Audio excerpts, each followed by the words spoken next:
Hello guys, this is Radhika and welcome to BLA.in. So guys, this is a part 2 for core mathematics paper 1 जो कि first year का है. Question paper discussion हम यहाँ कर रहे हैं जो कि प्रीवियस ईयर पेपर्स हैं. This is for 2008.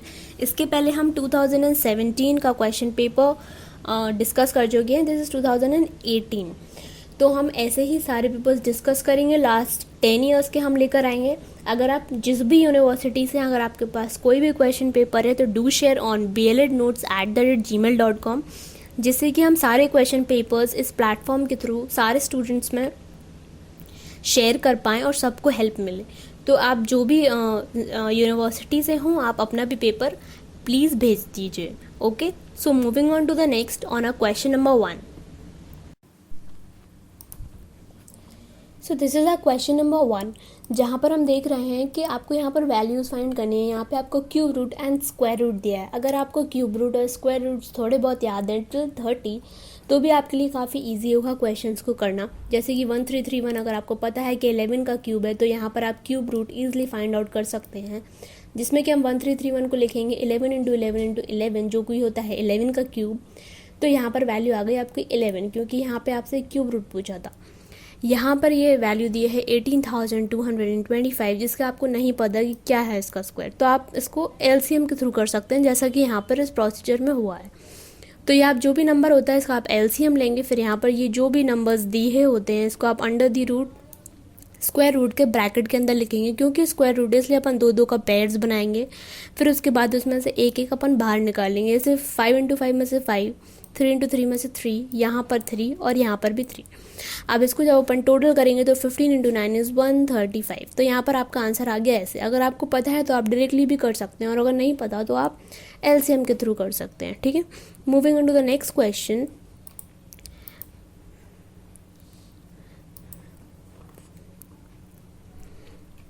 Which is question from find the mean. Mean find करने को आ जाता है, मीन मीडियन मोड के क्वेश्चंस आ जाते हैं. तो एक बार आप इन तीनों को देख लीजिए, इससे यही आइडिया लगता है कि आपको कौन कौन से टॉपिक्स एट द एंड पढ़ने हैं.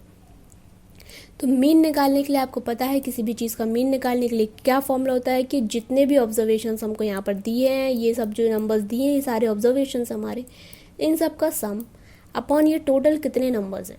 ठीक है, तो यहाँ पर हम इसका सम निकालेंगे इन सब का 125.25 ये जितने भी लेके हैं. यहाँ पर हमने जब इसका सम किया तो इसका आंसर आया 1882.214 और टोटल नंबर ऑफ ऑब्जर्वेशंस कितने हैं 8. मतलब एक ये 1 2 this is 3 4 and so on. तो ये टोटल 8 हैं.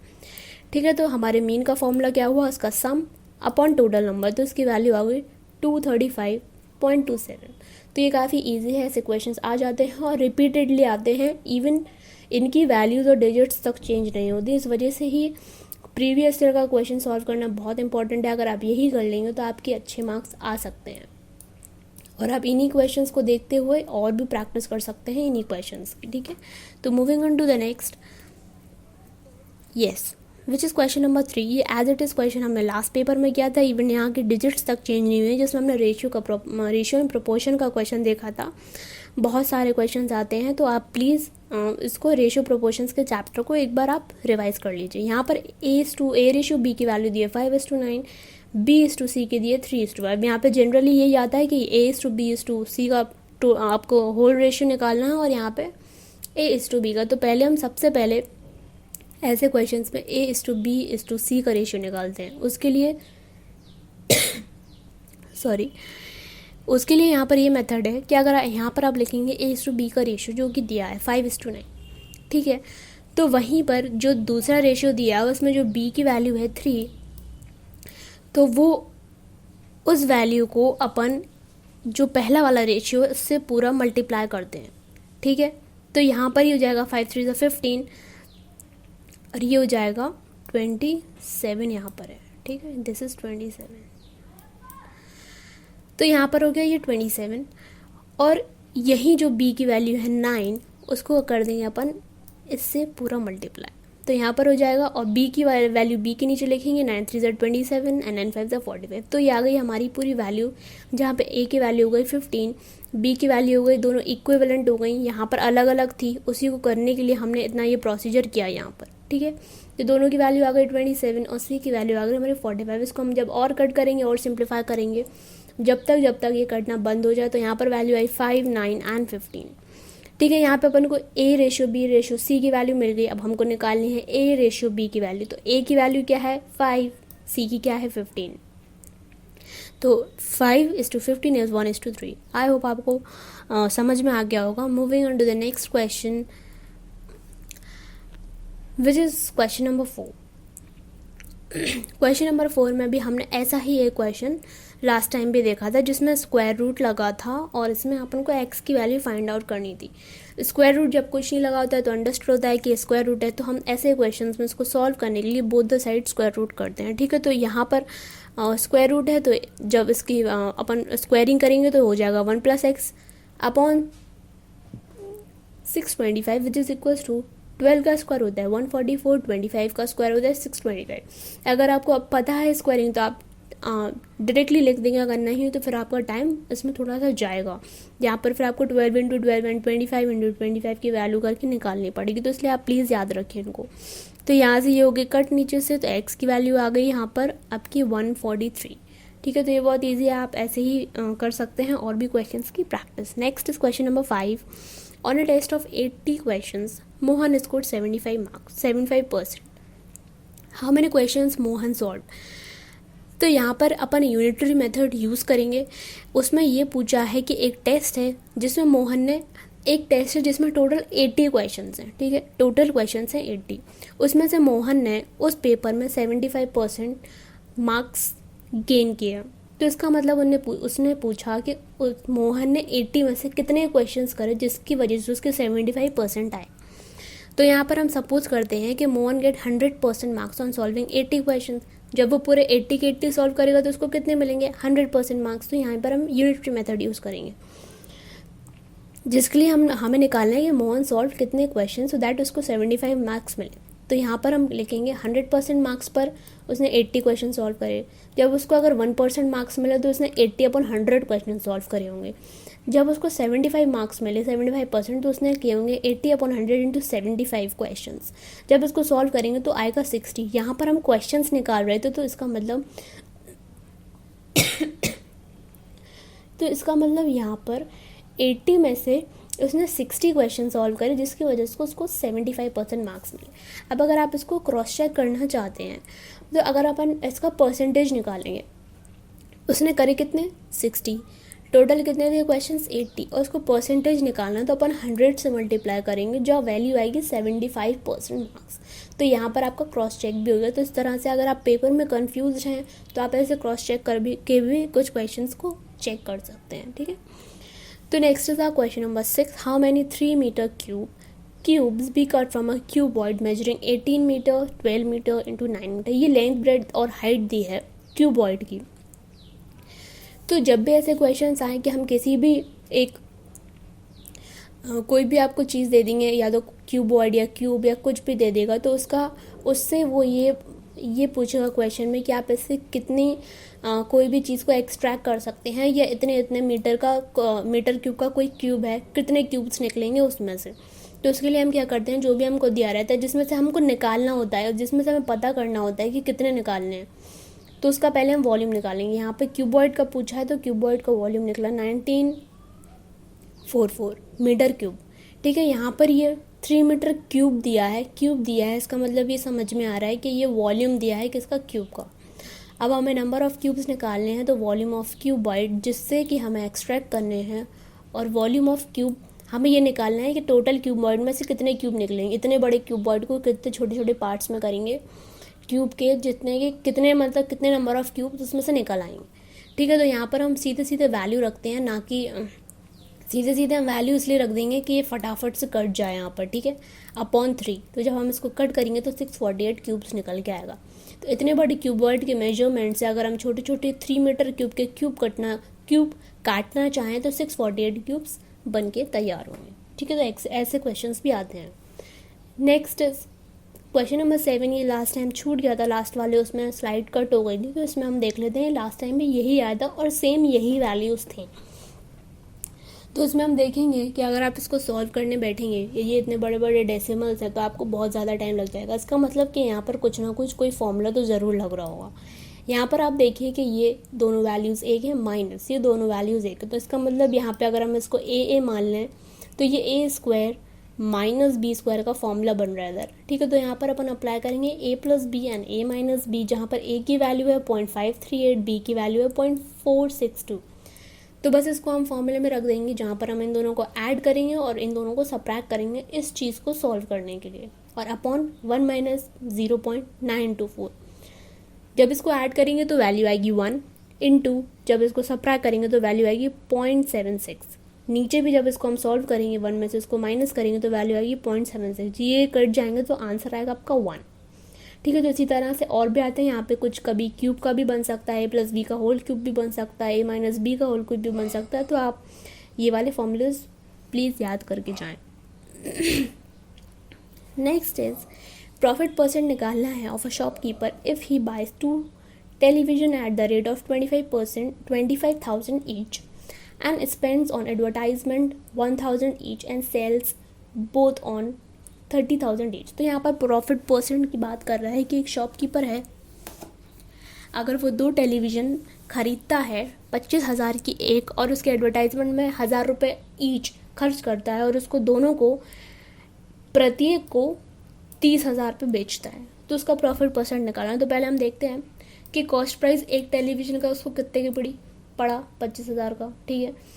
अब cost price of both the television कितना हुआ, ये एक का था तो 2 का हो गया 50,000 प्लस। अब उसमें वो अपने एडवर्टाइजमेंट के भी पैसे ऐड करेगा, तो प्रत्येक का 1,000 है तो दोनों का कितना हुआ 1,000। यहाँ पे टोटल कॉस्ट प्राइस जो उसकी बैठी वो हुई cost price of television plus जो उसने एडवर्टाइजमेंट में पैसे लगाए थे, तो उसकी टोटल कॉस्ट प्राइस 52,000 की हो गई। मतलब उसको जो 2 टीवी का सेट है एडवर्टाइजमेंट मिला के टोटल उसको 52,000 की पड़ी, इतने की उसने खरीदी, ठीक है। अब नेक्स्ट है कि टोटल कॉस्ट प्राइस यहाँ तक अपन ने देख लिया था 52,000। अब उसने बेच दी कितने पे 30,000 ईच पर बेची, दोनों को कितने का बेचा होगा 60,000 का। तो हम इसका प्रॉफिट निकालना है, तो प्रॉफिट का फॉर्मूला क्या होता है S P minus C P which is 60,000 minus 52,000, जो कि हो गया 8,000 रुपीज़। मतलब उसने 8,000 का प्रॉफिट कमाया। अब प्रॉफिट परसेंटेज निकालना है तो अपन हमेशा कॉस्ट प्राइस पर निकालते हैं, तो profit is 8,000 upon cost price कितनी है उसकी 52,000 इंटू 100। तो जब हम इसको पूरी वैल्यू को सॉल्व करेंगे तो आंसर आएगा 15.38%। उसने इतने परसेंट का प्रॉफिट ओवरऑल अर्न किया, ठीक है। तो नेक्स्ट इज, आई होप आपको समझ में आया होगा। So next question is simple interest, very easy. तो सिंपल इंटरेस्ट का आपको पता है सीधे सीधे एक फॉर्मूला लगता है P into R into T upon 100, या अपन क्लास 5, 6, 7 से पढ़ते आ रहे हैं। तो इसमें सीधा सीधा क्वेश्चन है कि 30,000 यहाँ पर प्रिंसिपल है फॉर 15% पर एनम 4 ईयर्स के लिए। तो यहीं पे बस हम वैल्यू रख देंगे, P की जगह रखेंगे 30,000 इंटू 15 इंटू 4 अपॉन 100, तो 300 इंटू 60 विच इज़ 18,000 रुपीज़। तो ये हमारा सिंपल इंटरेस्ट निकल के आ गया। तो ऐसे हमने कैलकुलेट कर लिया, ये डायरेक्ट फॉर्मूला होता है, आपको पता ही होगा। सो नेक्स्ट क्वेश्चन इज, यहाँ पर पॉपुलेशन का क्वेश्चन है। पॉपुलेशन के क्वेश्चन में एक फॉर्मूला हम यूज़ करते हैं। यहाँ पर पहले हम क्वेश्चन पढ़ते हैं। The population of Agra increases by 15% every year. तो आगरा की मान लो कुछ पॉपुलेशन अभी है, हर साल 15% बढ़ रही है, ठीक है। अगर वो पूछ रहा है कि अभी की प्रेजेंट पॉपुलेशन उसकी इतनी है, तो find the population after 4 years. तो 4 साल के बाद उसकी कितनी पॉपुलेशन बढ़ जाएगी। तो इसके लिए हम लोग ये वाला फॉर्मूला यूज़ करते हैं, let the population after 4 years be X, ठीक है। तो यहाँ पर एक्स हो गई जो हमें निकालनी है। तो यहाँ पर हमने जो वैल्यू रखी जो प्रेजेंट पॉपुलेशन की है। अब यहाँ पर फॉर्मूला क्या होता है 1 प्लस आर अपॉन 100। आर का मतलब कि जितना वो यहाँ पर बढ़ रही है 15% से बढ़ रही है, तो जो ये इसका रेट हो गया कि ये 15% के रेट से बढ़ रही है। और यहाँ पर जो n की वैल्यू आती है वो आती है 4 क्यों, क्योंकि यहाँ पर हमें 4 साल के बाद पूछा, 3 साल के बाद पूछा तो 3 आती, 2 के बाद पूछा हो तो 2 आती। तो यहाँ पर हम इसको सॉल्व करेंगे, यहाँ पर हम इसकी वैल्यू रखेंगे 1 प्लस 15 अपॉन 100 की पावर 4, तो ये आएगा 23 अपॉन 20 की पावर 4। 23 की पावर 4 का मतलब इसको हम 4 टाइम्स लगेंगे और नीचे 20 को 4 टाइम्स लगेंगे। जब हम इसको ओवरऑल कट करेंगे तो उसकी वैल्यू आ गई 2098। नहीं नहीं, ये 2098 नहीं है, सॉरी, दिस इज़ 20 लाख 98,807.5।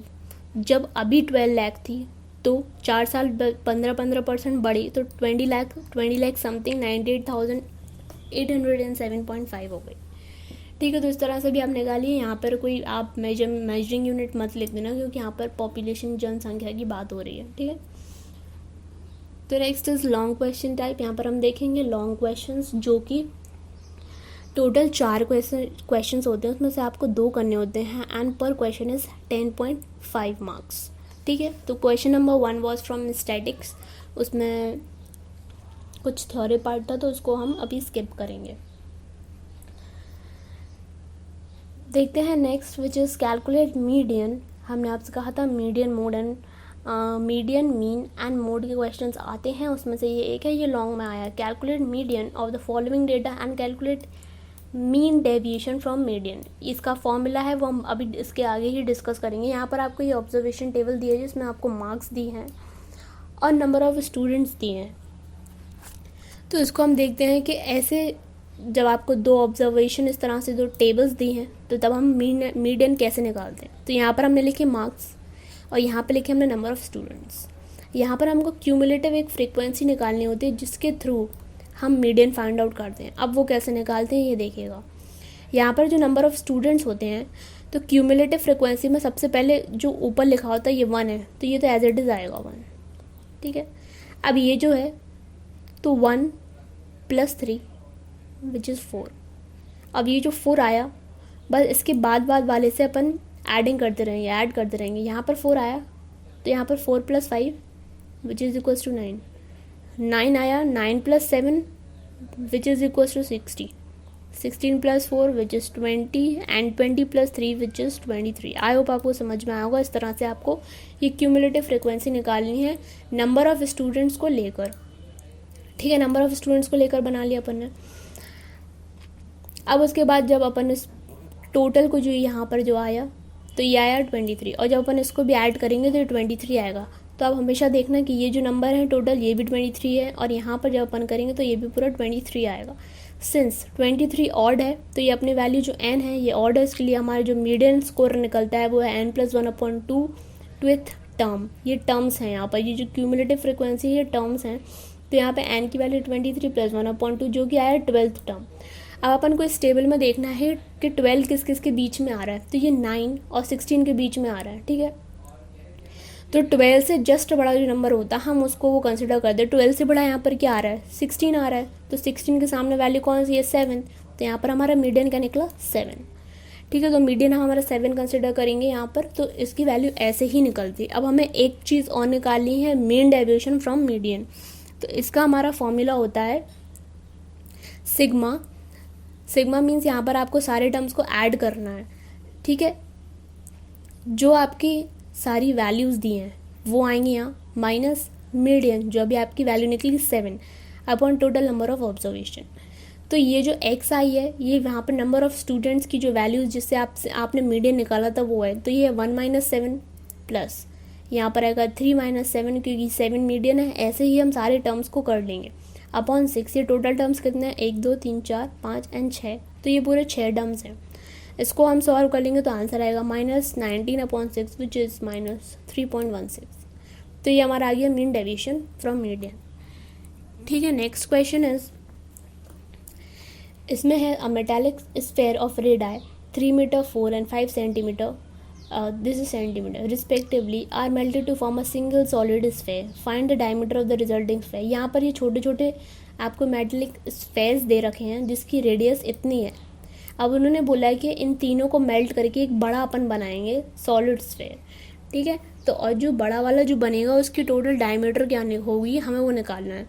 तो volume of each sphere for forming a solid single solid sphere. तो आपको पता है इस स्फेयर का वॉल्यूम क्या होता है, 4/3 πr³। यहाँ पे r क्या है, रेडियस है। तो हम तीनों का निकालेंगे वॉल्यूम 1 जिसमें r क्या है 3, तो इसको हम पुट करेंगे फॉर्मूले में 4/3 π × r³ विच इज़ 3³। यहाँ पर रेडियस 4 है तो 4, यहाँ पर 5 है तो 5 का क्यूब। अब हम इन तीनों को ऐड कर देंगे, ऐड करने से क्या होगा, एक बड़ा हमें सिंगल सॉलिड स्फेयर मिल जाएगा। तो हम इन तीनों की वैल्यू को ऐड करेंगे, वॉल्यूम 1 प्लस वॉल्यूम 2 एंड 3। तो इनकी वैल्यूज़ हम रखेंगे, यहाँ पर हम कॉमन क्या आ रहा है 4/3 पाई, और इसको हम लिख लेंगे ब्रैकेट में। तो इसकी वैल्यू है 4/3 इंटू 22/7 इंटू 3 का क्यूब 27, 4 का क्यूब 64, 5 का क्यूब 125। यहाँ पर भी आपके क्यूब्स हेल्प कर गए आपको। तो ये तो वॉल्यूम आ गया उसका, तीनों को मिला के क्या बनना है, एक नया बड़ा सिंगल सॉलिड बनना है। तो उसमें हम वैल्यू उसकी इक्विवेलेंट रख देंगे। इसकी वैल्यू किसकी इक्वल आएगी, जो कि हमें नया निकालना है। तो 4/3 22/7 इंटू आर क्यूब, ये नए वाले की है, इक्वल्स इनके। तो यहाँ से ये सीधे सीधे वैल्यू कट गई अपनी।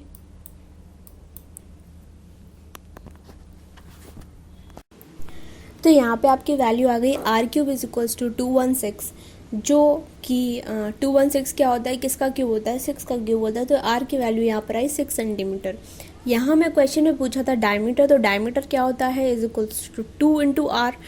तो इसकी वैल्यू आ गई 12 सेंटीमीटर। जो नया हमने सॉलिड स्फेयर का जो वॉल्यूम निकाला उसके थ्रू हमने इसके डायमीटर निकाले जो हमें क्वेश्चन में पूछा था ना। नेक्स्ट क्वेश्चन इज, और ये वेरी सिमिलर है जो लास्ट हमने क्वेश्चन पेपर सॉल्व किया था, बिल्कुल एज इट इज़। इवन यहाँ पर वैल्यूज़ तक उन्होंने चेंज नहीं करी। तो यही फ़ायदा होता है प्रीवियस ईयर करने का, जिससे कि एट द एंड अगर आप टाइम नहीं है तो आप लास्ट 10 ईयर्स के पेपर्स भी अगर आप लगा लेंगे तो आपको बहुत हेल्प मिलेगी। So this is question number 4। यहाँ पे आपको ए की कुछ वैल्यू दी और बी की कुछ वैल्यू दी, उसको आप सॉल्व करके ये जो इक्वेशन आपको दिख रही है या जो एक्सप्रेशन दिख रहा है इसमें आपको वैल्यू पुट करनी है ए बी के सिंपली, और आपका क्वेश्चन सॉल्व हो जाएगा। यहाँ पर ए की वैल्यू दी है √2 + 1/√2 - 1, जो कि होता है √3/√1, जो उसकी वैल्यू आ गई √3। ये आ गई ए की वैल्यू। और बी की वैल्यू आ गई 1/√3। तो ए और बी की वैल्यू हम इस एक्सप्रेशन में पुट करेंगे तो आएगा √3 का whole square plus √3 into 1/√3 plus 1/√3 का होल स्क्वायर। और नीचे यहीं पर माइनस का साइन है तो साइंस को अच्छे से लगाएंगे, अदरवाइज आंसर गलत निकलेगा। तो √3 का होल स्क्वायर है तो इसकी वैल्यू खुल के आ गई 3 + 1 + 1/3, और अपॉन में 3 - 1 + 1/3। इसको सॉल्व करेंगे तो आएगा 4 + 1/3 अपॉन 2 + 1/3। बस इसका एलसीएम अपन लेंगे, एलसीएम लेते ही हमारा आंसर आ जाएगा, जो कि आएगा हमारा 13/7। यहाँ पर 3 से 3 कट हो जाएगा तो आंसर आएगा आपका 13/7। तो ये बिल्कुल रिपीटेड क्वेश्चन है, ये आया है, इवन इसकी वैल्यूज तक सेम है। तो आप इसको अच्छे से करके जाइए, एक बार खुद से भी प्रैक्टिस करिए। नाउ नेक्स्ट इज, ये देखिए question paper. I know guys ये थोड़ा सा क्लियर नहीं है, बट जैसा भी अवेलेबल हुआ मैं आपके लिए लेकर आई हूँ। आप देख लीजिए, इसमें क्वेश्चंस हिंदी में भी हैं, तो आप पहले इस पेपर के थ्रू पूरा पेपर सॉल्व करिए, और आपको नहीं आया तो फिर आप सॉल्यूशंस देख सकते हैं। इससे आपको चीज़ें परमानेंटली समझ में आ जाएंगी। आप इसका स्क्रीनशॉट ले लीजिए। यह है क्वेश्चन नंबर 3, वही जो हमने अभी सारे सॉल्व करे हैं, हिंदी में भी हैं। This is the 3rd page. तो यहाँ पे लॉन्ग स्टार्ट होता है which is 10.5 marks each question, आपको 2 करने होते हैं। और ये वाले क्वेश्चंस भी हम अभी समझ चुके हैं, तो आप इनका प्लीज़ स्क्रीनशॉट ले लीजिए। और हम आगे भी ऐसी ही सीरीज़ हम लेकर आएंगे। अभी हमने 2 ईयर्स के कर लिए, अब नेक्स्ट हमको जो भी क्वेश्चन पेपर मिलेगा हम उसका सोल्यूशन लेके आएंगे। हम पूरे लास्ट 10 ईयर्स कंप्लीट करेंगे और बाकी सारे पेपर्स भी लेके आएंगे, चाहे वो कंपलसरी हो या फिर ऑप्शनल सब्जेक्ट्स के। अगर आपको किसी का सिलेबस भी पूछना है हिंदी एंड इंग्लिश, तो आप प्लीज़ नीचे कमेंट बॉक्स में लिखिएगा कि आपको रिस्पेक्टिव जो भी सब्जेक्ट है आपको उसका सिलेबस चाहिए हिंदी एंड इंग्लिश, तो हम उसका भी डिस्कशन करेंगे। So guys really thank you for watching, and please channel को सब्सक्राइब करें जिससे कि आपको आगे की वीडियोस मिलते रहें। प्लीज़ नोटिफिकेशन बेल को भी प्रेस करें, और भी हम वीडियोस लाते रहेंगे। And for our first 250 subscribers हम आपके लिए कुछ गिव अवे लेकर आए हैं, विच इज़ गिफ्ट डिस्ट्रीब्यूशन। देखते हैं कैसा क्या प्रोसीजर रहेगा, जो कि हम 250 सब्सक्राइबर्स पर उसको डिस्कस करेंगे आप लोगों के लिए। So please do like, share and subscribe. All the best, bye bye.